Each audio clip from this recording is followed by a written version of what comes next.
قرآن کریم کی چند آیات تلاوت کی ہیں۔ سورہ بقرہ میں اللہ نے ایمان والوں کو سمجھایا ہے، یا ایھا الذین آمنوا لا تقولوا راعنا وقولوا انظرنا، ایمان والو راعنا مت کہو، انظرنا کہو۔ عربی میں دو لفظ استعمال ہوتے ہیں، راعنا اور انظرنا۔ مفہوم دونوں لفظوں کا ایک ہی ہے۔ راعنا ہماری طرف توجہ کیجیے، ہماری بات سن لیجیے، التفات فرمائیے۔ انظرنا ہمیں دیکھ لیجیے، ہماری طرف توجہ کیجیے۔ تو یہ دونوں لفظ مفہوم کے اعتبار سے ایک ہی ہے، لیکن ایک کے متعلق فرمایا کہ راعنا مت کہو اور انظرنا کہو، حالانکہ دونوں کا مفہوم ایک ہے۔ اس آیت کا شان نزول یہ ہے کہ پیغمبر صلی اللہ علیہ وسلم کو کفار کی طرف سے مختلف انداز میں ان کے زعم کے اعتبار سے بغیر سمجھے غلط القاب سے پکارا جاتا تھا۔ راعی چرواہے کو کہتے ہیں،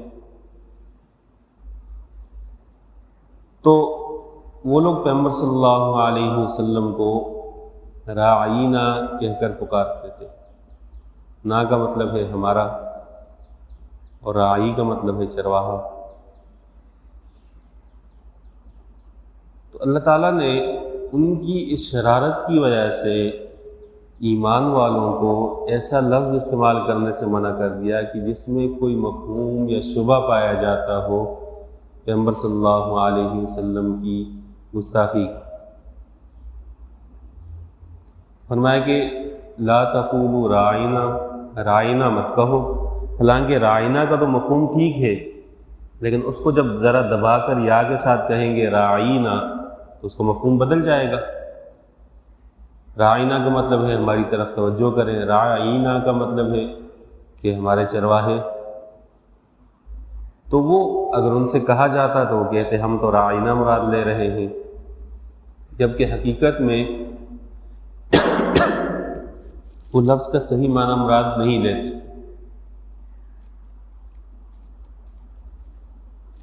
اللہ نے اس لفظ سے ہی منع فرمایا کہ لفظ ہی مت استعمال کرو، اس کے متبادل لفظ ہے انظرنا، جس میں کوئی اور مفہوم نہیں ہے کہ آپ ہماری طرف توجہ کیجئے، ہماری بات پہ توجہ کیجئے، ہماری بات سن لیجئے۔ تو اس سے غیروں کی جو شرارت ہے اس سے محفوظ رہیں گے۔ ابو الحسن علی ندوی رحمہ اللہ ہمارے پاک و ہند کے بڑے علماء میں ان کا شمار ہوتا ہے۔ حضرت علی میاں ندوی کے نام سے ہندوستان میں مشہور ہے۔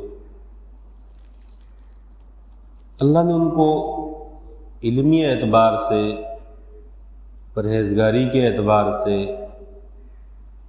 اور علمی فوقیت کے اعتبار سے بہت نوازا ہے، حتیٰ کہ عرب جو کسی کو تسلیم نہیں کرتے وہ بھی ان کی کتاب کو بطور حوالے کے پیش کر دیتے ہیں، حالانکہ وہ عرب نہیں ہیں، انڈیا کے ہیں۔ تو انہوں نے لکھا ہے کہ اللہ نے یہ جو فرمایا ہے کہ راعینا مت کہو، انظرنا کہو، اس سے یہ بات سمجھ میں آتی ہے کہ مسلمان کے لیے الفاظ کے چناؤ میں بھی کفار سے مشابہت ٹھیک نہیں ہے، حالانکہ الفاظ دونوں ایک جیسے ہیں، مفہوم ایک ہے۔ الفاظ کے چناؤ میں بھی منع کیا گیا ہے کہ اس طرح کے الفاظ استعمال مت کرو جو ان کے الفاظ ہیں، بلکہ اس کا متبادل جو بہتر لفظ ہے وہ استعمال کرو۔ جب الفاظ میں مشابہت سے منع کیا گیا ہے تو پھر رسومات اور شکل و صورت، لباس، اس کی کتنی اہمیت ہوگی کہ وہ تو بعض اوقات دین کا حصہ بن جاتے ہیں۔ تو مسلمانوں کے لیے اللہ کی طرف سے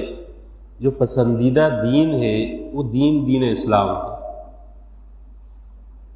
اور دین اسلام کے جو احکامات ہیں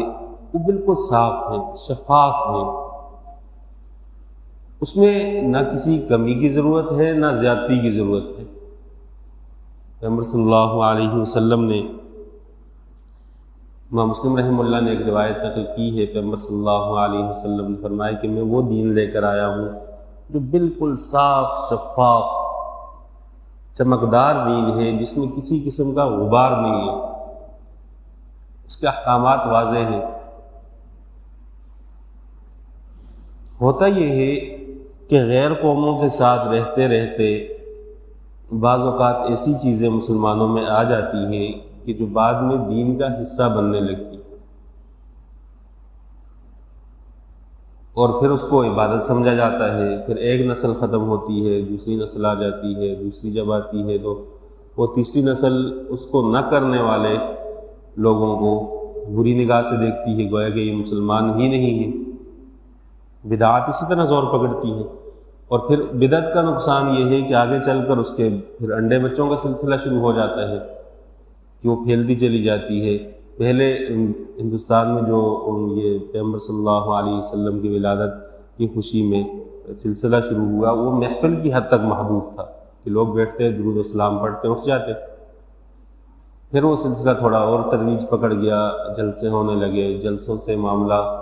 روڈ کی طرف چلا گیا، اور روڈ پر وہ سارے سلسلے شروع ہو گئے۔ پھر اس سے لوگوں کو کتنی اذیت ہوتی ہے کہ جب آپ کوئی 12 ربیع الاول کو باہر نکلیں اور آپ نے جلدی پہنچنا ہو اور سامنے جلوس آ جائے، تو پھر اس دن آپ کا احساس ہوگا کہ شریعت کے احکامات میں کتنی چاشنی ہے، کہ چھوٹا سا راستہ ہوگا، اس میں جلوس آپ کو رگڑ دے گا، پرواہ بھی نہیں، ان کو خوشی ہے،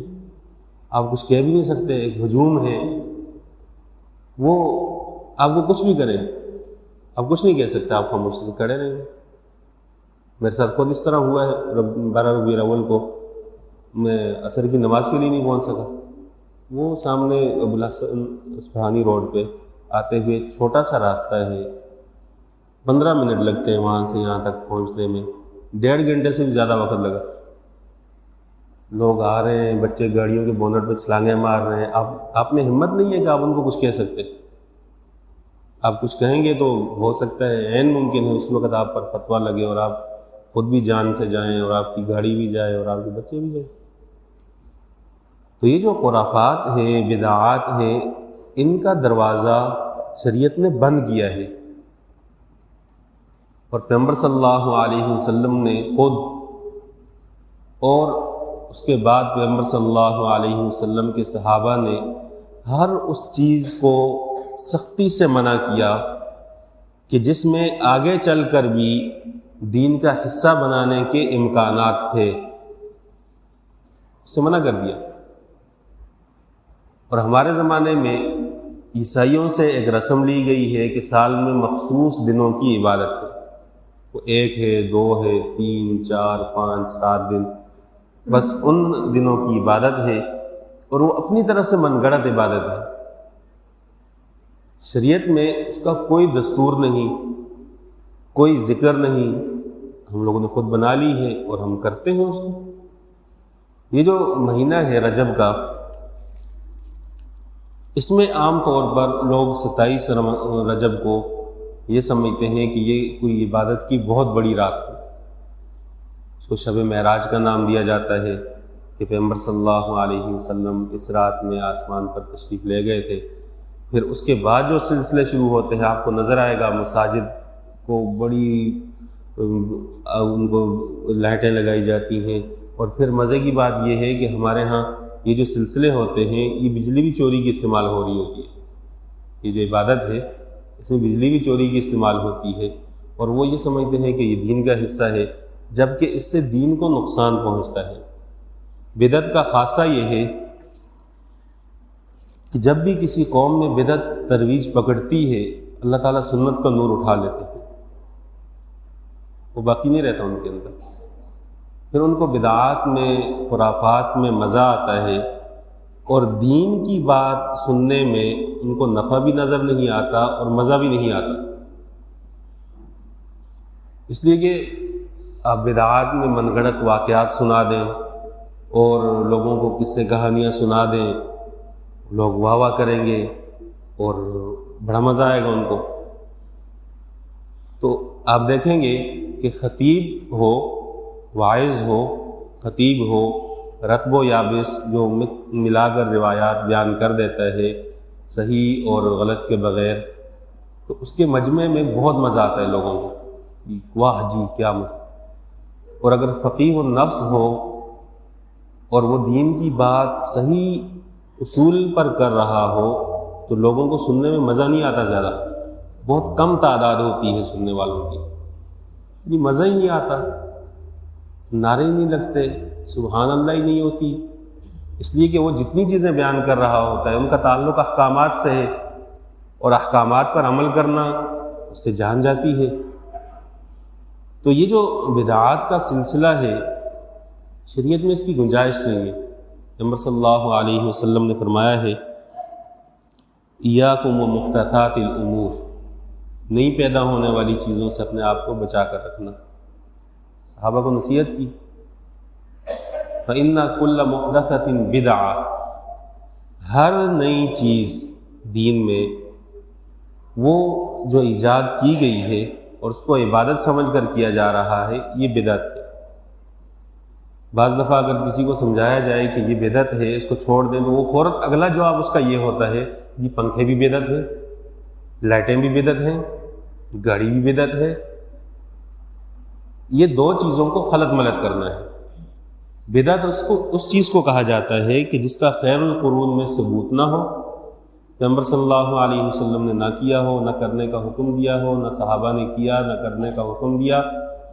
اور بعد میں اس کو دین سمجھ کر اور ثواب سمجھ کر کیا جانے لگے، یہ بدعت ہے۔ تعریف ذہن میں رکھیں، فقہا نے یہی تعریف کی ہے، محدثین نے یہی تعریف کی ہے۔ ہر نئی چیز کو بدعت نہیں کہا جاتا۔ اگر کوئی شخص پنکھے کے نیچے بیٹھا ہے تو وہ کبھی بھی یہ نہیں سوچتا کہ پنکھے کے نیچے بیٹھا ہوں تو نماز کا ثواب زیادہ ہوگا، ایسا کوئی نہیں سوچتا۔ اور اگر پنکھا بند کروں گا تو ثواب کم ہو جائے گا، ایسا نہیں ہوتا۔ اگر کوئی شخص گاڑی میں سفر کرتا ہے تو کبھی بھی یہ نہیں سوچتا کہ میں گاڑی میں سفر کروں گا تو ثواب زیادہ ہوگا، اور گاڑی میں سفر کرنا ثواب ہے اور پیدل چلنا وہ گناہ کا کام ہے، ایسا نہیں ہوتا۔ یہ راحت کا ذریعہ ہے، جیسے جیسے دنیا ترقی کرتی جا رہی ہے یہ راحت کے ذرائع ہیں، بڑھتے چلے جائیں گے، اس میں تو کوئی کلام ہی نہیں ہے۔ پہلے زمانے میں بادشاہوں کے پاس پنکھے ہوتے تھے، آج ہر بندے کے پاس پنکھا ہے۔ بادشاہوں کے خادم پنکھے ان پر ہلا کر ہوا پہنچایا کرتے تھے۔ تو اللہ نے ایک سہولت دی ہے، راحت کی چیز ہے، اس کو دین سمجھ کر کوئی بھی نہیں کرتا۔ لیکن بدعت وہ ہوتی ہے کہ جس کو دین اور عبادت سمجھ کر کیا جاتا ہے، اور پھر اگلی نسل میں جو لوگ آتے ہیں اس کے نہ کرنے والے کو گناہگار سمجھتے ہیں۔ تو یہ جو 27 رجب کا دن ہے جس کو شب معراج کہا جاتا ہے، اولاً تو اس کا یقینی ہونا وہی طے نہیں۔ ابن حجر اسقلانی رحمہ اللہ شافعی المسلک محدث ہیں اور بہت پائے کے محدث ہیں۔ انہوں نے بخاری شریف کی شرح لکھی ہے فتح الباری کے نام سے، جس کے بارے میں کہا جاتا ہے، حدیث میں ہے لا ہجرت بعد الفتح، کہ فتح مکہ کے بعد اب ہجرت کا کوئی تصور نہیں ہے، مسلمان اپنی جگہ جم گئے ہیں۔ تو محدثین کے ہاں کہا جاتا ہے کہ لا ہجرت بعد الفتح، کہ فتح الباری کے بعد آپ کو بخاری سمجھنے کے لیے کسی اور کتاب کے پاس جانے کی ضرورت نہیں ہے۔ اتنی جاندار کتاب اللہ نے ان سے لکھوائی اور انہوں نے کام کیا۔ شب معراج کے متعلق انہوں نے لکھا ہے کہ شب معراج کی تعیین میں کوئی یقینی تاریخ کسی نے بھی متعین نہیں کی۔ بعض اہل سیر نے ربیع الاول کا مہینہ لکھا ہے، رجب کا مہینہ ہی نہیں ہے، کہ پیغمبر صلی اللہ علیہ وسلم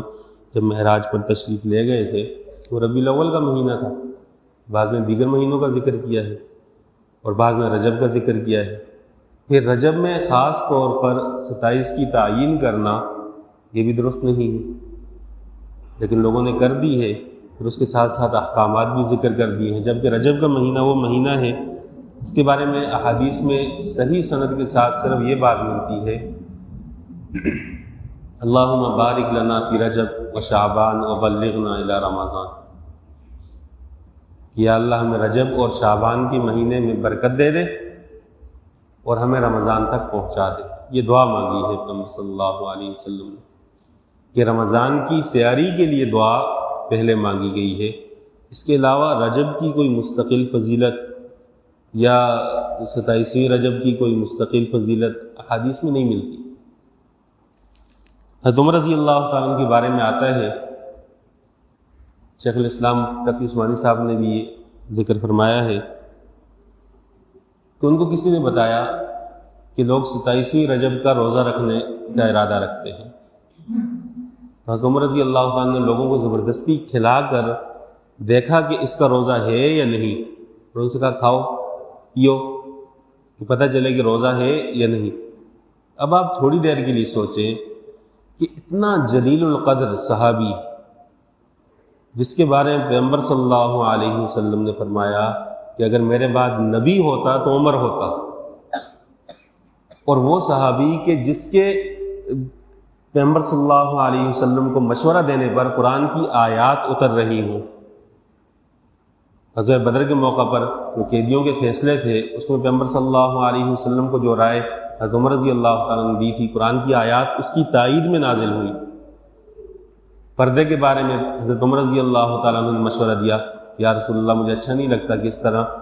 ایمان والی عورتیں وہ باہر جاتی ہیں، ازواج مطہرات ہیں، تو ان کو پردے کا حکم دیا جائے۔ قرآن میں آیات اتری، بہت ساری چیزوں میں حضرت عمر رضی اللہ تعالیٰ عنہ کی تائید قرآن میں نازل ہوئی۔ تو وہ اگر کسی سے روزہ توڑوا رہے ہیں کہ بتاؤ روزہ ہے یا نہیں، اس کا مطلب یہ ہے کہ جس کو عبادت سمجھ کر کیا جا رہا ہے وہ عبادت نہیں ہے، اور آگے چل کر پھر وہ اس کو عروج ملے گا، پھر اس کا سلسلہ بدعت کی طرف جائے گا، اور پھر اس کو عبادت سمجھا جانے لگے گا اور نہ کرنے والے کو گناہ گار سمجھا جانے لگے گا۔ تو حضرت عمر رضی اللہ تعالیٰ نے منع فرمایا لوگوں کو کہ اس دن کی کوئی خاص تخصیص نہیں ہے۔ ہمارے زمانے میں اگر لوگوں کو یہ بات سمجھائی جائے کہ اس دن یا اس رات کی کوئی فضیلت نہیں ہے، تو ایک عام سا سوال یہ کیا جاتا ہے کہ کوئی گناہ تو نہیں کر رہے، عبادت ہی کر رہے ہیں، کوئی غلط کام تو نہیں کر رہے، ہم تو عبادت ہی کر رہے ہیں۔ عبادت کا مطلب ہے اللہ تعالیٰ کے حکم کی اتباع، پیروی، اس کو عبادت کہا جاتا ہے۔ اگر اس سے ہٹ کر کوئی کام کرتا ہے تو وہ شوق تو پورا کر رہا ہے، عبادت نہیں کر رہا۔ عبادت کے لیے اس کا صحیح سند سے ہونا اور اللہ کی طرف سے، پیغمبر کی طرف سے اس کا حکم ہونا یہ معلوم ہونا چاہیے، اور اسی کی پیروی کرنا اور اس اتباع میں چلنا یہ عبادت کہلائے گا۔ بہت ساری چیزیں ایسی ہیں جن کو اللہ تعالیٰ نے کرنے کا کہا ہے، جبکہ وہ عام حالات میں عبادت کے زمرے میں نہیں آتی، عبادت بن جاتی ہیں۔ جیسے حج کے موقع پر حکم یہ ہے کہ جب احرام باندھ لیا جائے تو نہ خوشبو استعمال کی جائے، نہ پھر اس کے بعد بال کاٹے جائیں، نہ ناخن کاٹے جائیں، جس طرح ہے اسی طرح پسینے میں گھومتا پھرتا رہے۔ جبکہ عام حالات میں یہ ہے کہ مسجد میں جب آؤ تو جمعے والے دن خاص طور پر نہا کر صاف ستھرے کپڑے پہن کر خوشبو لگا کر آؤ۔ تو حکم تو بدل گیا، اس لیے کہ جو مانے گا وہ متبع ہے، وہ عبادت کر رہا ہے، اور جو نہیں مانے گا تو وہ اپنا شوق تو پورا کر لے گا، اللہ کی عبادت کرنے والا وہ نہیں کہلائے گا۔ تو ان دنوں میں مخصوص عبادتیں، پھر بعض لوگوں نے مخصوص نوافل بھی بنائے ہوئے ہیں، اور ایک رسالے میں نے پڑھا، کوئی عام سا رسالہ 2-3 صفحے کا، اس میں شب معراج کی فضیلت اور عجیب قسم کے واقعات اس میں، اور پھر شب قدر کے برابر، شب قدر تو جو شعبان کی 15ویں رات ہے اس کے بارے میں تو قرآن میں بھی ہے، مفسرین نے بھی اشارے کیے ہیں، احادیث میں اس کی صراحت بھی ہے، وہ ایک بالکل الگ چیز ہے، اس کی فضیلت ہے اپنی جگہ، لیکن شب معراج کے بارے میں اس طرح کے احکامات نہیں ہیں۔ اگر کوئی بندہ ویسے عبادت کر رہا ہے، اس کا اپنا معمول ہے کہ وہ ہر رات نوافل پڑھتا ہے، ٹھیک ہے پڑھتا ہے، اس کے روزے کی ترتیب ہے، روزہ آ جاتا ہے رکھ لیتا ہے، کوئی حرج نہیں، لیکن اس رات کی عبادت کو خاص عبادت سمجھ کر کرنا، یا اس دن کے روزے کو خاص روزہ سمجھ کر رکھنا، شریعت میں اس کی کوئی اصل نہیں ہے۔ اور پھر نوافل کے بھی طریقے گھڑ کر لوگوں کو بتائے گئے ہیں کہ شب معراج میں 2 نفل ایسے پڑھنے ہیں، اس میں یہ صورت پڑھنی ہے، اور اس سے یہ ہوگا اور اس سے یہ ہوگا، تو پھر اس کے بعد یہ فائدہ ہوگا، اس کا یہ فائدہ ہوگا، اس کا یہ فائدہ ہوگا، اور وہ تسلسل سے لوگوں تک پہنچائی جاتی ہے۔ تو شریعت میں 27ویں شب جو رجب کی 27ویں شب ہے، اس کے متعلق کوئی منصوص کلام نہیں ہے۔ یہ ساری بات عرض کرنے کا مقصد یہ ہے کیونکہ ہمارے زمانے میں ایک کے پاس فضیلت پہنچتی ہے تو وہ 10 بندوں کو پہنچا دیتا ہے بیٹھے بیٹھے، اور حدیث میں یہ ہے کہ من سن سنتا سیئۃ فعلیہ وزرھا ووزر من عمل بہا، کہ جو آدمی غلط راستہ اختیار کرے گا اور پھر اس پر لوگ چلنے لگ جائیں گے تو اس شخص کو بھی گناہ ہوگا، اور جو اس غلط کام کو کرے گا وہ گناہ بھی اس کے نامہ اعمال میں ڈالا جائے گا۔ یہاں چند ایک افراد موجود ہیں، انہوں نے بات سنی ہے، لیکن ہوتا یہ ہے کہ دوسرے نے کسی کو میسج بھیج دیا، گروپ ہیں ان میں میسج آ گیا یہ فضیلت، اور انسان یہ سمجھتا ہے کہ شاید یہ اس فضیلت کی حقیقت ہے، لیکن احادیث کی کتب میں 27 رجب کے بارے میں کسی قسم کی کوئی فضیلت نہیں ملتی، بلکہ شب معراج کے بارے میں بذات خود اختلاف ہے کہ یہ ربیع الاول کا مہینہ تھا یا رجب کا مہینہ تھا، اس میں بھی اختلاف ہے۔ تو وہ چیز جو دین سے ثابت ہو اس کو تو عمل کے لیے لیا جائے، جس چیز کا کتاب و سنت سے ثبوت نہ ہو اس کو دین نہ بنایا جائے، اس کو عبادت سمجھ کر نہ کیا جائے، اس سے اس نسل کو اگر نقصان نہ ہو اگلی نسل کو بہت بڑا نقصان پہنچتا ہے، بعض اوقات اعمال ختم ہو جاتے ہیں، اور سب سے بڑی نحوست یہ ہے کہ جب کسی امت میں قوم میں بدعات رائج ہو جاتی ہے تو اللہ تعالیٰ سنت کے نور کی برکات وہاں سے اٹھا لیتے ہیں اور انسان اس سے محروم ہو جاتا ہے۔ اللہ تعالیٰ سے دعا ہے دین اسلام پر عمل کرنے کی توفیق عطا فرمائے۔